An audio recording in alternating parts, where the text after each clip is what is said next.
ನಮಸ್ಕಾರ ಸ್ನೇಹಿತರೆ, ನಾನು ಹನುಮಂತ್ ಮಾಗಿ. ಸ್ನೇಹಿತರೆ, ಅಂದ ಹಾಗೆ ಈ ಒಂದು ಚಾನಲ್ ಅನ್ನ ಓಪನ್ ಮಾಡಿರುವಂತಹ ಉದ್ದೇಶ ಇಷ್ಟೇ. ಒಂದು ಒಳ್ಳೆಯ ಮಾಹಿತಿಯನ್ನ, ಉತ್ತಮ ಮಾಹಿತಿಯನ್ನ ಅಥವಾ ಜನರಿಗೆ ದಿಕ್ಕು ತಪ್ಪಿಸದೇ ಇರುವಂತಹ ಮಾಹಿತಿಯನ್ನ ನೀಡೋದಕ್ಕೋಸ್ಕರ ಈ ಒಂದು ಚಾನಲ್ ಅನ್ನ ಓಪನ್ ಮಾಡಿದ್ದೀನಿ. ಸ್ನೇಹಿತರೆ, ನಾನು ನಿಮಗೆ ಪ್ರಾಮಿಸ್ ಮಾಡ್ತೀನಿ, ಖಂಡಿತವಾಗಿಯೂ ಕೂಡ ಯಾವುದೇ ರೀತಿಯಾಗಿ ನಿಮ್ಮನ್ನು ದಿಕ್ಕು ತಪ್ಪಿಸುವಂತದ್ದಾಗ್ಲಿ ಅಥವಾ ಆದಾಯದ ದೃಷ್ಟಿಯಿಂದಾಗ್ಲಿ ಈ ಒಂದು ಚಾನಲ್ ಅನ್ನ ಓಪನ್ ಮಾಡಿರ್ತಕ್ಕಂಥದ್ದಲ್ಲ. ಬದಲಿಗೆ ನಿಮಗೆ ಒಳ್ಳೆಯ ಸುದ್ದಿಗಳನ್ನ ಅಥವಾ ಪ್ರಸಕ್ತ ದಿನದಲ್ಲಿ ಏನ್ ನಡೀತಾ ಇದೆ, ಜಸ್ಟ್ ನ್ಯೂಸ್ ಅನ್ನೋ ರೀತಿಯಲ್ಲಿ ಈ ಪ್ರಸಕ್ತ ದಿನದಲ್ಲಿ ಏನ್ ನಡೀತಾ ಇದೆ, ಇದರಲ್ಲಿ ಯಾವುದು ಸರಿ ಯಾವುದು ತಪ್ಪು ಎಂಬುದನ್ನು ನಿಮ್ಮ ಮುಂದೆ ಇಡುವಂತಹ ಕೆಲಸವನ್ನ ಮಾಡ್ತಾ ಇದ್ದೀನಿ. ಜೊತೆಗೆ ಎಲ್ಲದಕ್ಕಿಂತ ಮುಖ್ಯವಾಗಿ ನ್ಯಾಯದ ಪರವಾಗಿ ನಿಲ್ಲುವ ಉದ್ದೇಶದಿಂದ ಈ ಒಂದು ಚಾನಲ್ ಅನ್ನ ಓಪನ್ ಮಾಡಿರ್ತಕ್ಕಂಥದ್ದು.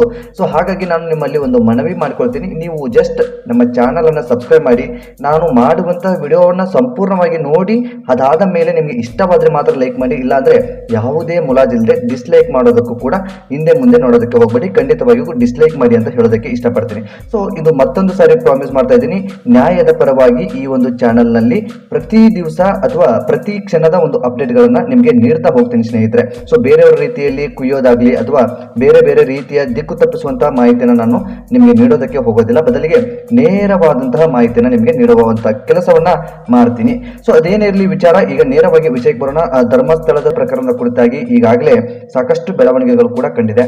ಇನ್ನು 3ನೇ ದಿನದ ಶೋಧ ಕಾರ್ಯ ಮುಂದುವರೆದಿರ್ತಕ್ಕಂಥದ್ದು. ಇನ್ನು 3ನೇ ದಿನದ ಪ್ರಥಮ ಅಂದ್ರೆ 6ನೆಯ ಪಾಯಿಂಟ್ ಏನಿತ್ತು, ಆ ಒಂದು 6ನೇ ಪಾಯಿಂಟ್ ಅನ್ನು ಅಗಿತಾ ಇದ್ದ ಹಾಗೆ ಅಲ್ಲೊಂದಿಷ್ಟು ಮೂಳೆಗಳು ಸಿಕ್ಕಿದಾವೆ. ಅಸ್ಥಿ ಪಂಜರ ಅಂತ ಇದನ್ನು ಕನ್ಸಿಡರ್ ಮಾಡೋದಕ್ಕಾಗೋದಿಲ್ಲ, ಬದಲಿಗೆ ಮೂಳೆಗಳು ಅಂತಾನೆ ಹೇಳ್ಬೋದು. ಒಟ್ಟಾರೆ ಒಂದು 10 ಮೂಳೆಗಳು ಸಿಕ್ಕಿದೆ ಅಂತ ಹೇಳಲಾಗ್ತಾ ಇದೆ. ಇನ್ನು ಪ್ರಾಥಮಿಕ ತನಿಖೆಯ ಪ್ರಕಾರ ಅಥವಾ FSL ತಂಡದವರ ಪ್ರಕಾರ ಆ ಒಂದು ಮೂಳೆಗಳನ್ನ ನೋಡ್ತಾ ಇದ್ರೆ ಅಥವಾ ಮೂಳೆಗಳನ್ನ ವೀಕ್ಷಣೆ ಮಾಡ್ತಾ ಇದ್ರೆ ಇದು ಪುರುಷನ ಮೂಳೆ ಅಂತ ಹೇಳಲು ಆಗ್ತಾ ಇರುವಂತಹದ್ದು. ಇನ್ನು FSL ರಿಪೋರ್ಟ್ ಖಂಡಿತವಾಗಿಯೂ ಬರಲೇಬೇಕಾಗುತ್ತೆ, ಯಾಕಂತಂದ್ರೆ ಇದು ಪ್ರಾಥಮಿಕ ತನಿಖೆ ಆಗಿರೋದ್ರಿಂದ ಮೇಲ್ನೋಟಕ್ಕೆ ಕೆಲವೊಂದಿಷ್ಟು ಜನ ಇದರಲ್ಲಿ ಎಕ್ಸ್ಪರ್ಟ್ ಇರುವಂತವರಿಗೆ ಇದನ್ನು ನೋಡಿದ ತಕ್ಷಣ ಇದು ಗಂಡು ಮಕ್ಕಳ ಮೂಳೆನ ಅಥವಾ ಹೆಣ್ಣು ಮಕ್ಕಳ ಮೂಳೆನ ಎಂಬ ಒಂದು ಮಾಹಿತಿ ಕೂಡ ಖಂಡಿತವಾಗಿ ಗೊತ್ತಾಗುತ್ತೆ. ಅದೆಲ್ಲವೂ ಕೂಡ ಸೈಡಿಗಿರೋಣ, ಇದು ಪ್ರಾಥಮಿಕ ತನಿಖೆ ಅಥವಾ ಇದು ಊಹಿಸಲಾಗಿರ್ತಕ್ಕಂತಹ ಒಂದು ಮಾಹಿತಿ ಅಂತಾನೆ ಹೇಳ್ಬೋದು. ಜೊತೆಗೆ FSL ತಂಡ ಈಗ ಈ ಒಂದು ಮೂಳೆಗಳನ್ನ ಕಲೆ ಹಾಕಿರ್ತಕ್ಕಂಥದ್ದು. ಇನ್ನು FSL ತಂಡ ಇದರ ಮೂಳೆಯ ಒಂದು ನೆಕ್ಸ್ಟ್ ಕಾರ್ಯಾಚರಣೆ ಏನಿದೆ ಅಂದ್ರೆ ಇದನ್ನ ಯಾವ ರೀತಿಯಾದಂತಹ ಒಂದು ವಿಧಿವಿಜ್ಞಾನದ ಪ್ರಕಾರ ಯಾವ ರೀತಿಯಾದಂತಹ ತನಿಖೆ ಆಗಬೇಕು, ಇದರ ಮೇಲೆ ಯಾವ್ಯಾವ ಟೆಸ್ಟ್ಗಳಾಗಬೇಕು ಎಲ್ಲವನ್ನು ಕೂಡ ಮಾಡುವಂತಹದ್ದಾಗಿದೆ. ಸೊ ಇದೊಂದು ಧರ್ಮಸ್ಥಳದಲ್ಲಿ ಮಹತ್ವದ ಬೆಳವಣಿಗೆ ಅಂತ ಹೇಳಿದ್ರು ಕೂಡ ತಪ್ಪಾಗಲಿಕ್ಕಿಲ್ಲ. ನಿಮ್ಗೆಲ್ಲರಿಗೂ ಕೂಡ ಗೊತ್ತಿರುವ ಹಾಗೆ ಒಂದು ದಿನ ಸ್ಥಳ ಮಾಜೂರು ಮಾಡಲಾಗಿತ್ತು, 13 ಪಾಯಿಂಟ್ಗಳನ್ನು ಗುರುತಿಸಲಾಗಿತ್ತು. ಆದ್ರೆ 2ನೇ ದಿನ ಆ ಒಂದು ಸ್ಥಳವನ್ನ ತೆಗೆಯೋದಕ್ಕೆ ಹರಸಾಹಸವನ್ನೇ ಪಟ್ಟರು ಅಂತ ಹೇಳ್ಬೋದು. ಯಾಕಂತಂದ್ರೆ ಆರಂಭದಲ್ಲಿ ಕೆಲವೊಂದಿಷ್ಟು ಗೊಂದಲಗಳು ಕೂಡ ಇರುತ್ತೆ. SIT ತಂಡವೇ ಆಗಿರಲಿ ಅಥವಾ ಅಲ್ಲಿ ಕೆಲಸ ಕಾರ್ಯಗಳನ್ನು ಮಾಡ್ತಾ ಇರಬೇಕಾದ್ರೆ ಒಂದಿಷ್ಟು ಗೊಂದಲಗಳು ಕೂಡ ಇರುತ್ತೆ. ಹಾಗಾಗಿ ಕೆಲಸ ಸ್ವಲ್ಪ ಆಮೆಗತೆಯಲ್ಲಿ ಸಾಗ್ತಾ ಇರುತ್ತೆ. ಬದಲಿಗೆ 2ನೇ ದಿನ ಈ ಒಂದು ಶೋಧ ಕಾರ್ಯನ ಆರಂಭಿಸಿರ್ತಕ್ಕಂಥದ್ದು. ಶೋಧ ಕಾರ್ಯದಲ್ಲಿ ಒಟ್ಟು 2, 3, 4 ಜೊತೆಗೆ 5 ಪಾಯಿಂಟ್ಗಳನ್ನ ತೆಗೆಯಲಾಗಿತ್ತು. ಆದ್ರೆ ಯಾವುದೇ ರೀತಿಯಾದಂತಹ ಕಳೆ ಬರಹ ಆಗಲಿ, ಅಸ್ಥಿ ಪಂಜರ ಆಗಲಿ ಅಥವಾ ಮೂಳೆಗಳಾಗಿರ್ಲಿ ಸಿಕ್ಕಿರಲಿಲ್ಲ. ಜೊತೆಗೆ ಇವತ್ತು 3ನೇ ದಿನ ಕಾರ್ಯ ಮುಂದುವರೆದಿರ್ತಕ್ಕಂಥದ್ದು. ಜೊತೆಗೆ ಈ ಒಂದು ಕಾರ್ಯದಲ್ಲಿ ಮೊದಲನೇ ಗುಂಡಿಗೆ ಅಂದ್ರೆ ಇವತ್ತು ತೆಗೆಯುವಂತ ಒಂದು ಮೊದಲನೇ ಗುಂಡಿ ಅಥವಾ 6ನೆಯ ಒಂದು ಪಾಯಿಂಟ್ ಅಂತಾನೆ ಹೇಳ್ಬೋದು. 6ನೇ ಪಾಯಿಂಟ್ ತೆಗಿತಾ ಇದ್ದ ಹಾಗೆ ಮೂಳೆ ಕೂಡ ಸಿಕ್ಕಿರ್ತಕ್ಕಂಥದ್ದು. ಸೊ ಇದೆಲ್ಲವೂ ಕೂಡ ಈಗ ಒಂದು ಬೆಳವಣಿಗೆ ಆಗಿರ್ತಕ್ಕಂಥದ್ದು. ಈ ಒಂದು ಮೂಳೆ ಸಿಕ್ಕಿರುವುದರಿಂದ ಒಂದಿಷ್ಟು SIT ತಂಡಕ್ಕಾಗಲಿ ಅಥವಾ ದೂರುದಾರನಿಗಾಗಲಿ ಒಂದು ಕಾನ್ಫಿಡೆಂಟ್ ಕೂಡ ಬಂದಿದೆ. ಇಲ್ಲಿ ಏನೋ ಇದೆ, ಏನೋ ಆಗಿದೆ ಎಂಬ ಒಂದು ಕಾನ್ಫಿಡೆಂಟ್ ಕೂಡ SIT ತಂಡಕ್ಕೂ ಕೂಡ ಬಂದಿರತಕ್ಕಂಥದ್ದು. ಯಾಕಂದ್ರೆ ಆ ಒಬ್ಬ ವ್ಯಕ್ತಿ ಹೇಳಿದ ತಕ್ಷಣ ಎಲ್ಲವನ್ನು ಕೂಡ ನಂಬೋದಕ್ಕಾಗೋದಿಲ್ಲ. ಬದಲಿಗೆ ಒಂದು ಸರ್ಕಾರದ ಮುಂದೆ ಅಥವಾ ಒಂದು ಕಾನೂನಿನ ಮುಂದೆ ಒಂದು ಪ್ರಶ್ನೆ ಆಗಿರುತ್ತೆ. ಈ ಒಬ್ಬ ವ್ಯಕ್ತಿ ಈ ರೀತಿಯಾದಂತಹ ಹೇಳಿಕೆಯನ್ನು ಕೊಟ್ಟಿದ್ದಾನೆ, 100 ಹೆಣಗಳನ್ನು ನಾನೇ ಊತಾಕಿದ್ದೀನಿ ಅಂತ ಹೇಳಿ ತಾನೇ ದೂರನ್ನು ಕೊಟ್ಟು ಮುಂದೆ ಬಂದಿದ್ದಾನೆ. ಜೊತೆಗೆ ಒಂದು ತಲೆಬುರುಡೆಯನ್ನು ಕೂಡ ತೆಗೆದುಕೊಂಡು ಬಂದಿದ್ದಾನೆ. ಆದ್ರೂ ಕೂಡ ಈ ಸರ್ಕಾರ ಕೈಕಟ್ಟಿ ಕುಳಿತಿದೆ ಎಂಬ ಪ್ರಶ್ನೆ ಎಲ್ರಿಗೂ ಕಾಡುವಂಥದ್ದು. ಅದ್ಯಾವುದೂ ಕೂಡ ಆಗಬಾರ್ದು ಎಂಬ ಕಾರಣದಿಂದಾಗಿ ಅಲ್ಲಿನ ಸ್ಥಳೀಯ ಪೊಲೀಸರ ಇದರ ಬಗ್ಗೆ ಯಾವುದೇ ರೀತಿಯಾದಂತಹ ಕ್ರಮವನ್ನ ತೆಗೆದುಕೊಳ್ಳದೇ ಇರುವುದರಿಂದಾಗಿ ಅಲ್ಲಿನ ಒಂದು ಪರಿಸ್ಥಿತಿಯನ್ನು ಗಮನಿಸಿದ ಸರ್ಕಾರ SIT ತಂಡವನ್ನು ಕೂಡ ರಚನೆ ಮಾಡಿರ್ತಕ್ಕಂಥದ್ದು. SIT ತಂಡದ ಬಗ್ಗೆ ನಿಮ್ಗೆ ಈಗಾಗಲೇ ಗೊತ್ತಿದೆ, ನಾನು ಅದರ ಬಗ್ಗೆ ವಿವರವಾಗಿ ಹೇಳೋದಕ್ಕೆ ಹೋಗೋದಿಲ್ಲ. ಯಾಕೆಂದ್ರೆ ಅದ್ರ ಬಗ್ಗೆ ಈಗಾಗಲೇ ಸಾಕಷ್ಟು ವಿಚಾರಗಳು ಅಥವಾ ಸಾಕಷ್ಟು ವಿಷಯಗಳನ್ನ ಅಥವಾ ವರದಿಯಾಗಿರ್ತಕ್ಕಂಥದ್ದು ನೀವು ಗಮನಿಸಿದ್ರಿ ಅಂತ ಅನ್ಕೋತೀನಿ. ಇನ್ನು ಮುಂದುವರೆದ ಭಾಗವಾಗಿ ಈ ರೀತಿಯಾದಂತಹ ಒಂದು ಬೆಳವಣಿಗೆ ಧರ್ಮಸ್ಥಳದಲ್ಲಿ ಆಗಿದೆ. ಈಗ ಒಂದು ಸಹಜವಾಗಿ ಜನರಲ್ಲಿಯೂ ಕೂಡ 2-3 ದಿನಗಳು ಕಳೆದ ನಂತರವೂ ಯಾವುದೇ ಒಂದು ಅಸ್ಥಿ ಪಂಜರ ಸಿಗದೇ ಇದ್ದಾಗ ಈ ಒಂದು ಅನಾಮಧೇಯ ವ್ಯಕ್ತಿಯ ಮೇಲೆ ಸಾಕಷ್ಟು ಅನುಮಾನಗಳು ಕೂಡ ಉಂಟಾಗಿದ್ದು. ಸೊ ನಿಮ್ಗೆಲ್ರಿಗೂ ಕೂಡ ಗೊತ್ತಿದೆ, ಈ ವ್ಯಕ್ತಿ ಸುಳ್ಳು ಹೇಳಿದ್ನ ಅಥವಾ ದಿಕ್ಕು ತಪ್ಪಿಸುವಂತ ಕೆಲಸ ಮಾಡ್ತಾ ಇದ್ದಾನ, ಇವನ ತಲೆ ಸರಿಯಾಗಿದೆಯಾ ಇಲ್ವಾ, ಈ ರೀತಿಯಾದಂತಹ ಸಾಕಷ್ಟು ಪ್ರಶ್ನೆಗಳು ಸಹಜವಾಗಿ ಕಾಡ್ತಾ ಇದ್ವು. ಆದ್ರೆ ನಿಧಾನಗತಿಯಿಂದ ಅಥವಾ ತಾಳ್ಮೆಯಿಂದ ಕೆಲಸವನ್ನ ಮಾಡ್ತಾ ಹೋದಾಗ ಖಂಡಿತವಾಗಿಯೂ ಒಂದು ಯಶಸ್ವಿಯನ್ನು ಸಿಗುತ್ತೆ ಎಂಬುದಕ್ಕೆ ಇದೊಂದು ಸಾಕ್ಷಿ ಅಂತಾನೆ ಹೇಳ್ಬೋದು. ಸೊ ಆ ಒಂದು ವ್ಯಕ್ತಿ ಬಂದು 100 ಊಟ ಹಾಕಿದ್ದೀನಿ ಅಂತ ಹೇಳೋದಕ್ಕೆ ಅವನಿಗೇನು ಹುಚ್ಚಲ್ಲ. ಆ ಒಂದು ವ್ಯಕ್ತಿಯನ್ನ ಎನ್ಕ್ವೈರಿ ಮಾಡಬೇಕಾದ್ರೆ ಈ ಒಂದು SIT ತಂಡ ಏನಿದೆ ಅವನ ಹತ್ರ ಒಂದಿಷ್ಟು ಮಾಹಿತಿಯನ್ನು ಪಡೆದುಕೊಳ್ಬೇಕಾದ್ರೆ ಸತತ 15 ಗಂಟೆಗಳ ಕಾಲ, ಅಂದ್ರೆ 2 ದಿನ, ಆರಂಭದಲ್ಲಿ ಮೊದಲನೇ ದಿನ 8 ಗಂಟೆಗಳ ಕಾಲ, ಜೊತೆಗೆ ಎರಡನೇ ದಿನ 7 ಗಂಟೆಗಳ ಕಾಲ ಆ ವ್ಯಕ್ತಿಯ ಹತ್ರ ಮಾಹಿತಿಯನ್ನು ಪಡೆದುಕೊಂಡಿರ್ತಾರೆ. ಹಾಗಾಗಲೇ ಅವನ ಮನಸ್ಥಿತಿ ಹೇಗಿದೆ ಎಂಬ ಒಂದು ವಿಚಾರ ಗೊತ್ತಾದ ಮೇಲೆನೆ ಸ್ಥಳ ಮಹಾಜರು ಮಾಡೋದಕ್ಕೆ SIT ತಂಡ ಮುಂದೋಗಿರುತ್ತೆ. ಸೊ ಇದೆಲ್ಲವೂ ಕೂಡ ಆದ ಬಳಿಕ ಈಗ ಪ್ರೆಸೆಂಟ್ ನಿಮಗೆ ಆರಂಭದಲ್ಲಿ ನಾನು ಹೇಳಿದ ಹಾಗೆ ಈಗ ಒಂದು ಮೂಳೆ ಕೂಡ ಸಿಕ್ಕಿದೆ. ಆದರೆ ಈ ಮೂಳೆ ಅರಣ್ಯ ಪ್ರದೇಶದಲ್ಲಿ ಸಿಕ್ಕಿರ್ತಕ್ಕಂಥದ್ದು ಇದೊಂದು ದೊಡ್ಡ ಪ್ರಶ್ನೆಯಾಗಿ ಉಳಿದಿರ್ತಕ್ಕಂಥದ್ದು. ಅಲ್ಲಿನ ಪಂಚಾಯಿತಿಯವರಿಗೆ ಆಗಿರ್ಬೋದು ಅಥವಾ ಅಲ್ಲಿನ ಕೆಲವೊಂದಿಷ್ಟು ಸಂಬಂಧಪಟ್ಟ ಅಧಿಕಾರಿಗಳಿಗೆ ಆಗಿರ್ಬೋದು ಒಂದು ನಡುಕ ಉಂಟಾಗಿದೆ ಅಂತಲೇ ಹೇಳ್ಬೋದು. ಯಾಕಂತಂದ್ರೆ ಯಾವುದೇ ವ್ಯಕ್ತಿ ಅನಾಮಧೇಯ ವ್ಯಕ್ತಿ ಅಥವಾ ಯಾವುದೇ ಒಂದು ಅನಾಥ ಶವಗಳು ಸಿಕ್ಕಾಗ ಅದನ್ನ ಸಂಬಂಧಪಟ್ಟ ಏರಿಯಾದಲ್ಲಿ ಮಾತ್ರ ಉಳ್ಬೇಕಾಗುತ್ತೆ. ನಿಮ್ಗೆಲ್ರಿಗೂ ಕೂಡ ಗೊತ್ತಿರಲಿ, ಈ ಒಂದು ಹೆಣಗಳು ಅಥವಾ ಏನೇ ಸಿಕ್ಕಾಗಲೂ ಕೂಡ ಪಂಚಾಯಿತಿಯವರು ಏನಿದ್ದಾರೆ ಅವರು ಕಂದಾಯ ಇಲಾಖೆಗೆ ಸಂಬಂಧಪಟ್ಟಿರ್ತಕ್ಕಂತಹ ಭೂಮಿಯಲ್ಲಿ ಮಾತ್ರ ಹೋಗಬೇಕಾಗುತ್ತೆ.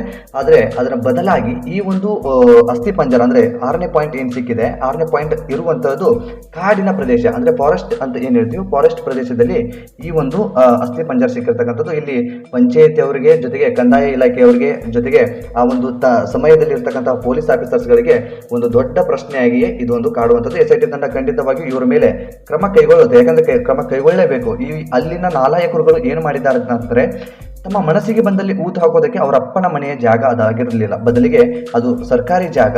ಆ ಸರ್ಕಾರಿ ಸ್ಥಳದಲ್ಲಿ ಅಥವಾ ಅರಣ್ಯ ಇಲಾಖೆಗೆ ಸಂಬಂಧಪಟ್ಟ ಜಾಗದಲ್ಲಿ ಯಾವುದೇ ಕಾರಣಕ್ಕೂ ಹೆಣವನ್ನ ಉಳುವಂತಹ ಕೆಲಸವನ್ನ ಯಾವುದೇ ಕಾರಣಕ್ಕೂ ಯಾವತ್ತಿಗೂ ಕೂಡ ಮಾಡೋ ಹಾಗೆ ಇಲ್ಲ, ಅದು ಕಾನೂನು ಬಾಹಿರ. ಹಾಗಾಗಿ ಆ ಸಂಬಂಧಪಟ್ಟಂತಹ ಅದನ್ನು ಉಳೋದಕ್ಕೆ ಯಾರು ಹೇಳಿದ್ರು, ಆ ಪಂಚಾಯತಿಯವರಿಂದ ಈ ಒಂದು ತನಿಖೆ ಆಗುತ್ತೆ. ಪಂಚಾಯತಿಯವರ ಒಂದು ಸರಿಯಾದ ಮಾಹಿತಿಯನ್ನು ಕೊಡಬೇಕಾಗುತ್ತೆ. ಏನೇ ಮಾಹಿತಿ ಕೊಟ್ಟರು ಕೂಡ ಇದಕ್ಕೆ ತಕ್ಕಂತಹ ಉತ್ತರವನ್ನ SIT ತಂಡ ಖಂಡಿತವಾಗಿ ಹೊರ ತೆಗೆಯುತ್ತೆ ಅಂತಾನೆ ಹೇಳ್ಬೋದು. ಯಾಕಂತಂದ್ರೆ ಆ ಪಂಚಾಯತಿಯವರು ಅಲ್ಲಿ ಮಾಡಿರ್ತಕ್ಕಂಥದ್ದು ಇಲ್ಲಿಗಲ್ ಅಂತಾನೆ ಹೇಳ್ಬಹುದು. ಸೊ ಈ ರೀತಿಯಾದಂತಹ ಬೆಳವಣಿಗೆ ಈಗಾಗಲೇ ಆಗಿರ್ತಕ್ಕಂಥದ್ದು. ಇನ್ನು FSL ತಂಡ ಆ ಒಂದು ಮೂಳೆಗಳನ್ನ 10 ಮೂಳೆಗಳು ಸಿಕ್ಕಿದೆ ಅಂತ ಹೇಳಲಾಗ್ತದೆ. ಎಲ್ಲ ಮೂಳೆಗಳು ಬೇರ್ಪಟ್ಟಿರ್ತಕ್ಕಂಥದ್ದು, ಎಲ್ಲ ಮೂಳೆಗಳು ಒಬ್ಬರದೇ ಒಂದೇ ದೇಹದ ಅಥವಾ ಬೇರೆ ಬೇರೆ ದೇಹದ ಇದೆಯಾ ಎಲ್ಲವೂ ಕೂಡ ಟೆಸ್ಟ್ ನ ಬಳಿಕ ಅದರ ಒಂದು ಮಾಹಿತಿಯನ್ನು ಕೂಡ ಈ ಒಂದು SIT ತಂಡಕ್ಕೆ ನೀಡುವಂತದ್ದು. ಇನ್ನು ಜೊತೆಗೆ SIT ತಂಡ ಮುಂದುವರೆದು ಈಗಾಗಲೇ ಹೆಲ್ಪ್ ಲೈನ್ ಕೂಡ ಓಪನ್ ಮಾಡಿರ್ತಕ್ಕಂಥದ್ದು. ನಿಮಗೆ ಈಗಾಗಲೇ ಇದರ ಬಗ್ಗೆ ಗೊತ್ತಿದೆ ಅಂತ ಅನ್ಕೋತೀನಿ. ಈ ಒಂದು 100 ಹೆಣಗಳನ್ನು ಊತಿರುವಂತಹ ಪ್ರಕರಣದ ಕುರಿತಾಗಿ ನಿನ್ನೆನೆ ಈ ಒಂದು SIT ತಂಡ ಮುಂದುವರೆದಾಗಿ ಒಂದು ಪ್ರಕರಣದ ಬಗ್ಗೆ ಮಾಹಿತಿಗಾಗಿ ಹೆಲ್ಪ್ ಲೈನ್ ಕೂಡ ಆರಂಭಿಸಿರ್ತಕ್ಕಂಥದ್ದು. ಮಂಗಳೂರಿನ ಮಲ್ಲಿಕಟ್ಟೆಯ ಕಚೇರಿಯನ್ನು ಸಂಪರ್ಕಿಸುವಂತೆ ಈ ಒಂದು SIT ತಂಡ ಮಾಹಿತಿಯನ್ನು ಕೂಡ ನೀಡಿರ್ತಕ್ಕಂಥದ್ದು. ಅದೇ ರೀತಿಯಾಗಿ ಹೆಲ್ಪ್ ಲೈನ್ ನಂಬರ್ ಅನ್ನು ಕೂಡ ಕೊಟ್ಟಿರ್ತಕ್ಕಂಥದ್ದು. ನಿಮಗೋಸ್ಕರ ನಾನು ಒಂದು ಹೆಲ್ಪ್ ಲೈನ್ ನಂಬರ್ ಕೂಡ ಹೇಳ್ಬಿಡ್ತೀನಿ. ಅದಕ್ಕಿಂತ ಪೂರ್ವದಲ್ಲಿ ಈ ಒಂದು ಪತ್ರಿಕಾ ಪ್ರಕಟಣೆಯನ್ನು SIT ಟೀಮ್ ಹೊರಡಿಸುತ್ತೆ. ಆ SIT ಟೀಮ್ ಹೊರಡಿಸಿರುವಂತಹ ಒಂದು ಪತ್ರಿಕಾ ಪ್ರಕಟಣೆಯಲ್ಲಿ ಏನಿದೆ ಅಂತ ನೋಡೋದಾದ್ರೆ, ಧರ್ಮಸ್ಥಳ ಪೊಲೀಸ್ ಠಾಣಾ ಅಪರಾಧ ಕ್ರಮಾಂಕ 39/2025 ಕಲಂ 311A BNS ಪ್ರಕರಣದ ತನಿಖೆಗಾಗಿ ಈಗಾಗಲೇ ವಿಶೇಷ ತನಿಖಾ ತಂಡವನ್ನು ರಚಿಸಲಾಗಿರುತ್ತದೆ. ವಿಶೇಷ ತನಿಖಾ ತಂಡವು ಮಂಗಳೂರು ನಗರದಲ್ಲಿ ಕಚೇರಿಯನ್ನು ಸ್ಥಾಪಿಸಿರುತ್ತದೆ. ಈ ಪ್ರಕರಣದ ಬಗ್ಗೆ SITಯನ್ನು ಸಂಪರ್ಕಿಸಲು ಅಥವಾ ಮಾಹಿತಿ ನೀಡಲು SIT ತಂಡವನ್ನು ಈ ಕೆಳಗಂಡಂತೆ ಸಂಪರ್ಕಿಸಬಹುದಾಗಿದೆ. ಇನ್ನು ಕಚೇರಿಯ ವಿಳಾಸ: ನಿರೀಕ್ಷಣಾ ಮಂದಿರ, ಮಲ್ಲಿಕಟ್ಟೆ, ಕದ್ರಿ, ಮಂಗಳೂರು ನಗರ, ದಕ್ಷಿಣ ಕನ್ನಡ ಜಿಲ್ಲೆ. 10 AM ಇಂದ 5 PM ಅಂದ್ರೆ ಮುಂಜಾನೆ 10 ಗಂಟೆಯಿಂದ ಸಾಯಂಕಾಲ 5 ಗಂಟೆವರೆಗೂ ಕೂಡ ಇದು ಒಂದು ಸಂಪರ್ಕವನ್ನ ಮಾಡಬಹುದಾಗಿರ್ತಕ್ಕಂಥದ್ದು. ಇನ್ನು ದೂರವಾಣಿ ಸಂಖ್ಯೆಯನ್ನು ಕೂಡ ನೀಡಲಾಗಿದೆ. ದೂರವಾಣಿ ಸಂಖ್ಯೆಯನ್ನು ನೋಡೋದಾದ್ರೆ 0824200530 ಜೊತೆಗೆ ಮೊಬೈಲ್ ನಂಬರ್ ಅನ್ನು ಕೂಡ ನೀಡಲಾಗಿದೆ. ಅದನ್ನ ವಾಟ್ಸ್ಆಪ್ ನಂಬರ್ ಅಂತ ಹೇಳಲಾಗ್ತಾ ಇದೆ. ಆ ಒಂದು ವಾಟ್ಸ್ಆಪ್ ನಂಬರ್ ಅನ್ನು ಕೂಡ ನಾವು ನೋಡೋದಾದ್ರೆ 8277986369. ಅದೇ ರೀತಿ ಇಮೇಲ್ ಐಡಿಯನ್ನು ಕೂಡ, ಇಮೇಲ್ ವಿಳಾಸವನ್ನು ಕೂಡ ನೀಡಿರ್ತಕ್ಕಂಥದ್ದು. ಇಮೇಲ್ ವಿಳಾಸವನ್ನು ಕೂಡ ನೋಡೋದಾದ್ರೆ sitdps@ksp.gov.in. ಈ ರೀತಿಯಾದಂತಹ ಒಂದು ಪತ್ರಿಕಾ ಪ್ರಕಟಣೆಯನ್ನು ಕೂಡ SIT ತಂಡ ನಿನ್ನೆ ಹೊರಡಿಸಿರ್ತಕ್ಕಂಥದ್ದು. ಒಟ್ಟಾರೆಯಾಗಿ SIT ತಂಡ ತುಂಬಾ ಚಾತುರ್ಯತೆಯಿಂದ ಕೆಲಸವನ್ನ ಮಾಡ್ತಾ ಇದೆ. ಈ ಒಂದು ಪ್ರಕರಣದಲ್ಲಿ ಈಗ ಮಹತ್ವವಾಗಿ ಎಲ್ರಿಗೂ ಕೂಡ ಕಾಯ್ದಿರುವಂತಹ ಪ್ರಶ್ನೆ ಅಥವಾ ಎಲ್ರಿಗೂ ಕೂಡ ಕಾಡ್ತಾ ಇರುವಂತಹ ಪ್ರಶ್ನೆ, ಈ ಒಂದು ಅನಾಮಧೇಯ ವ್ಯಕ್ತಿ ಬಂದು ಏನು ಶವವನ್ನ ಊತಿದ್ದೀನಿ ಅಂತ ಹೇಳ್ತಾ ಇದ್ದಾನೋ ಅದು ನಿಜಾನ ಸುಳ್ಳ ಎಂಬ ಒಂದು ಪ್ರಶ್ನೆ ಕಾಡ್ತಾ ಇತ್ತು. ಆದ್ರೆ ತಕ್ಕ ಮಟ್ಟಿಗೆ ಈಗ ಸಂಪೂರ್ಣವಾಗಿ ನಾವು ಎಲ್ಲವನ್ನು ಕೂಡ ಹೇಳೋದಕ್ಕೆ ಆಗೋದಿಲ್ಲ.